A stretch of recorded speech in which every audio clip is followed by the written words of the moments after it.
Assalamualaikum warahmatullahi wabarakatuh. Waalaikumsalam Yeay. warahmatullahi wabarakatuh. Apa kabar semuanya?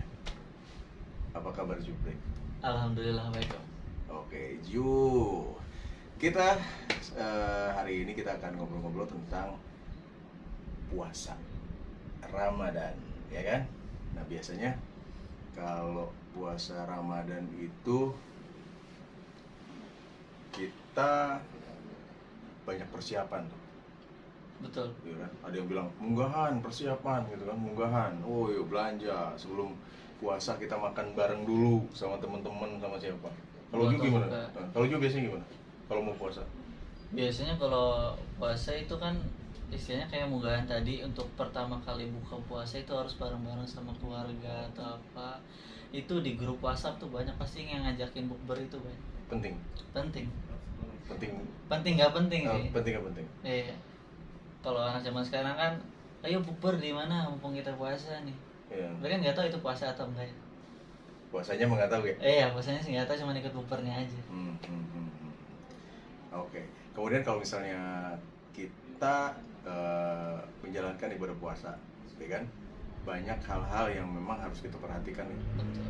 Nggak boleh ini, nggak boleh itu, gitu kan? Iya. Karena takut membatalkan Betul. puasa. Karena harus menjaga hawa nafsu, menahan rasa lapar, dahaga, semuanya sih. Bener nggak sih kalau misalnya puasa itu katanya setan-setan tuh di penjara gitu? Benar. Cuman kalau ada yang masih ngebatalin puasa dengan sengaja, berarti ya itu setan. Masih ada setan aja ya? Iya, masih ada setan. Dirinya yang setan, bukan setan. Jadi sebetulnya kembali lagi nih ada filosofinya. Setan itu adalah diri kita sendiri, betul ya? Musuh terbesar bagi umat muslim ya dirinya sendiri. Oke, makanya kita pun harus bisa menjaga diri kita untuk mengendalikan hawa nafsu tadi. Betul sekali. Oke, sebagai anak muda, ya pastinya banyak juga yang berpikir bahwa puasa mah gampang lah, nanti juga bisa kita bayar gitu. Iya, dikodol lah istilahnya. Dikodol gitu, ada ya gitu ya? Ada, tapi nggak boleh juga menggampangkan hal seperti itu. Nggak bener itu ya? Karena itu kewajiban sebenarnya puasa itu. Kewajiban bagi umat muslim. Hanya di bulan Ramadan kita bisa mengumpulkan pahala, memanen pahala, perbanyak beribadah. Apalagi yang namanya puasa itu setahun sekali, dan kita belum tentu yang namanya tahun depan bisa ketemu lagi sama Ramadan. Betul. Jadi mumpung di bulan suci yang penuh berkah ini masih bisa ketemu dengan bulan Ramadan, kita manfaatkan sebaik-baiknya. Oke. Nih, Ju, kalau tahun ini kata Ju sendiri makna puasanya seperti apa? Kalau menurut saya pribadi ya, makna puasa itu dalam artian luas banget.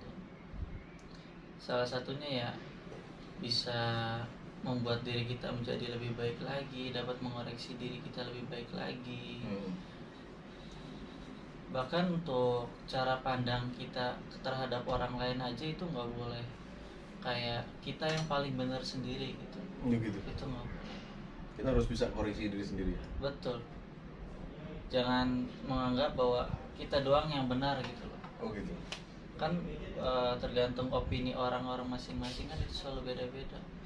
Kita nggak tahu gimana mereka di luarnya buruk, belum tentu di dalamnya juga buruk. Ya, don't judge book by a cover. Oke. Jangan menilai Seseorang hanya dari dari covernya aja, dari luar ya. Betul. Tapi dari dalamnya juga. Yeah. Itu tadi satu makna puasa dari Ju. Yeah. Oke. Tapi dari aku nih ya. Kalau puasa tahun ini adalah sebuah pelajaran bahwa kita ini benar-benar harus bisa menghargai apapun. Artinya mau yang buruk, mau yang baik, kita harus ambil pelajarannya. Karena bukan satu yang tidak mungkin bahwa apa yang kita alami saat ini adalah akan mempengaruhi kita di masa yang akan datang. Betul. Gitu kan? Banyak pelajaran yang harus kita petik, banyak pelajaran yang harus kita ambil. Apa yang kita rasakan di hari ini akan menjadi satu hal yang sangat luar biasa di kemudian hari, gitu kan? Betul. Karena banyak orang yang berpikir bahwa sepele lah gitu apa yang terjadi saat ini, nggak ada dampaknya, nggak ada manfaatnya untuk masa yang akan datang. Padahal itu bukan seperti itu. Lebih baik kita berusaha untuk bisa menghargainya saat ini untuk menjadi pelajaran di esok hari itu. Nah, Sangat luar biasa. kemudian kita lanjut lagi nih. Ada hal yang mungkin di kehidupan kita di masa-masa Ramadan ini biasanya banyak teman-teman yang juga taraweh mah sunnah gitu kan. Iya. Mending kita jalan-jalan ke mall, Menyepelekan. kata Mas juga gimana? Kalau untuk orang-orang yang seperti itu ya bukan menganggap diri saya juga paling benar, bukan, paling soleh juga bukan, yang paling beriman juga bukan. Cuman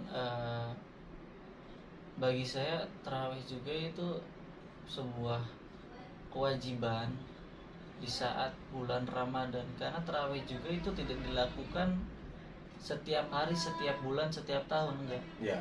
Itu hanya dilakukan dalam 1 tahun 1 bulan. 1 bulan. Jadi manfaatkanlah dengan baik gitu loh, Om. Iya. Jangan hanya tarawih cuman gitu-gitu aja, capek. Nanti tahun depan juga kita bakal tarawih lagi. Belum tentu kita tahun depan bisa ketemu Ramadan lagi.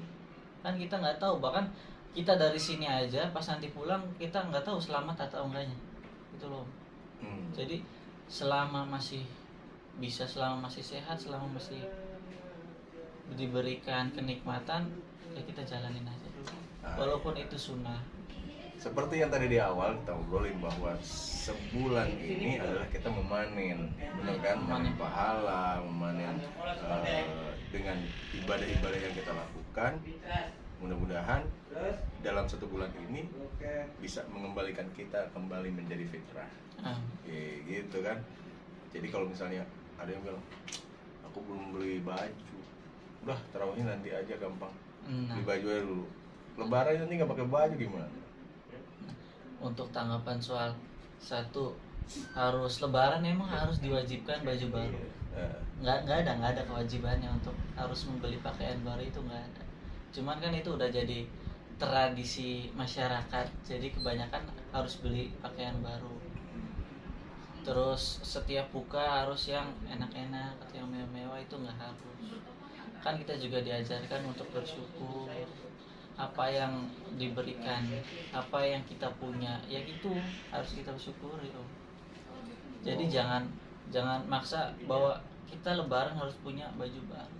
Jadi sebenarnya bukan yang baru itu bukan bajunya, ya, tapi diri kita tapi menjadi katanya, evolusi yang lebih baik lagi. Tapi katanya diri kita udah baru, tapi baju kita masih yang lama. Belum tentu. Tuh kan, yang nilai itu bukan diri kita sendiri tapi orang lain. Itu satu pelajarannya, bahwa di Idul Fitri itu adalah diri kita yang baru yang sudah ditempa selama 1 bulan, selama bulan Ramadan. Akhirnya kita kembali menjadi fitrah. Itu yang namanya baru. Betul. Masih banyak yang belum ini, tapi ya kebanyakan memang anak-anak sih ya. Euforianya anak-anak, harus beli baju baru. Orang tuanya juga ikut-ikutan. Apalagi ya orang tuanya juga ada salahnya juga. Misalkan anaknya nggak mau puasa nih, kalau nggak mau dibajuin baju Lebaran, pasti orang tua ngomong gini, ya udah kamu puasa pun 1 bulan, nanti bapak beliin baju baru. Itu harusnya nggak kayak gitu. Ya itu bagus juga untuk sebuah motivasi, tapi nggak baik juga untuk kedepannya gitu. Nanti anak itu pasti akan selalu menuntut apa yang dia mau. Oke, ajarkan kepada anak akhlak sejak dini, adab yang baik yang diberikan oleh orang tuanya, gitu ya. Betul. Oke. Ramadan itu memang banyak sekali yang bisa kita petik pemirsa. Tidak cuman sebatas kita cuman menahan hawa nafsu, menahan lapar, menahan dahaga, tapi juga banyak sekali pelajaran yang bisa kita ambil di bulan Ramadan ini. Dan sepertinya setelah Lebaran, tradisi Lebaran ya, kita ngomongin mudik kan. Mudik tuh kayaknya cuma ada di Indonesia aja nih. Lebih tepatnya sih lebih banyak dilakukan di negara Indonesia. Lebih umumnya tuh di Indonesia. Lebih umumnya untuk mudik gitu. Di negara lain ada? Ada, sebenarnya ada. Oh ada, cuma ada tidak. juga yang merayakan, cuma tidak semeriah yang kita lakukan gitu, seantusias yang kita lakukan. Oke, mungkin mereka sih sebenarnya ada di negara bukan negara ya, di daerahnya masing-masing di luar negeri. Betul. Ya.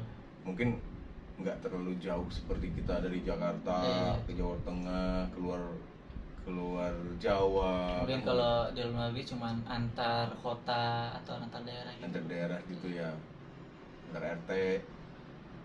Apalagi kan untuk mudik tahun ini kan sudah diperbolehkan tuh sama pemerintah. Tapi ada satu aturan. Betul. Harus booster. Harus vaksin 3 Harus booster. vaksin 3 booster. Yang belum vaksin booster, buruan vaksin booster. Nanti nggak Sudah. kebagian. Sudah. Alhamdulillah belum. Tapi Nanti, dua udah vaksin. Oke. Yang belum, mari kita vaksin, ya kan? Namanya juga buat kesehatan sendiri, buat nggak diri usah- kita sendiri. iya, nggak usah takut dan nggak usah khawatir, ya kan? Banyak yang khawatir katanya. Yang ketiga tuh biasanya demam. Efeknya lebih berat atau apa? Insya Allah enggak. Yang penting imun kita kuat, imun tubuh kita kuat. Sebelum vaksin itu dianjurkan untuk sarapan dulu. Itu juga kan buat keluarga juga, biar keluarga juga sehat-sehat terus. Daripada nggak bisa vaksin booster dan nggak bisa ketemu orang-orang di rumah kan nggak enak juga. Betul. Apalagi kalian semua yang baru dari kota besar, di mana kan kita tidak tahu penyakit itu dari mana. Ya, menular dari lewat apa itu nggak tahu gitu. Makanya ketika kita mau pulang ke kampung halaman, lebih baik kita pastikan bahwa diri kita sudah sehat, diri kita sudah bersih dan aman untuk keluarga. Betul. Yes. Jangan pulang-pulang membawa sebuah penyakit. Itu nggak baik. Oke. Pastinya kita nggak akan bahas yang lain dulu nih, karena masih banyak sesinya masih banyak, kontennya juga masih banyak. Masih panjang. Oke, masih panjang. Ini sekali. masih hari ketiga puasa. Hari ketiga puasa. Pokoknya Masih jangan panjang. kemana-mana, tetap dalam perbincangan yang bermakna dan penuh arti. Bersama saya Rian, Saya Zupri. dan kita akan ketemu lagi di perbincangan berikutnya. Sampai jumpa. Assalamualaikum warahmatullahi wabarakatuh. Waalaikumsalam warahmatullahi wabarakatuh.